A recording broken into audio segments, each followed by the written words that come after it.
ഈ നിൽക്കുന്നവരിൽ ഭൂരിഭാഗവും പനിക്ക് ചികിത്സ തേടി എത്തിയവരാണ്.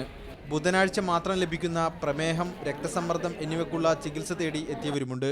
250 പേരിൽ കുറയാത്ത ഇവർക്ക് മരുന്ന് കുറിക്കാൻ ആകെയുള്ളത് ഒരു ഡോക്ടർ. ബുദ്ധിമുട്ടെന്ന് പറഞ്ഞാൽ കാലത്ത് 7:30 വന്നാണ് ഇപ്പോഴാണ് ടോക്കൺ കിട്ടിയത്. രാവിലെ വന്നാൽ ഒരു 12-1 മണി വരെ നമ്മൾ നിൽക്കണം. സമയം കാണിക്കാനാകില്ല, തിരക്ക് കൊണ്ട് സമയം കൊണ്ട് പാട് പോകും, നിൽക്കുവാൻ സുഖമില്ല. 2.5 മണിക്കൂറെങ്കിലും ക്യൂവിൽ നിന്നാലേ ഒരാൾക്ക് ഡോക്ടറെ കാണാൻ കഴിയൂ എന്നതാണ് സ്ഥിതി.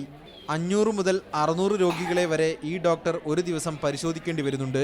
ബുധനാഴ്ച ദിവസങ്ങൾ പ്രത്യേകിച്ച് ഇവിടെ നിന്ന് വന്ന് നോക്കിക്കഴിഞ്ഞാൽ പല രോഗികളും ഇവിടെ കുഴഞ്ഞിരിക്കുന്നതും അതുപോലെ തന്നെ കാണിക്കാതെ തിരിച്ചു പോകുന്നതും പ്രൈവറ്റ് ഹോസ്പിറ്റലിനെ ആശ്രയിക്കേണ്ട ഒരു അവസ്ഥയാണ് ഇപ്പോൾ ഉള്ളത്.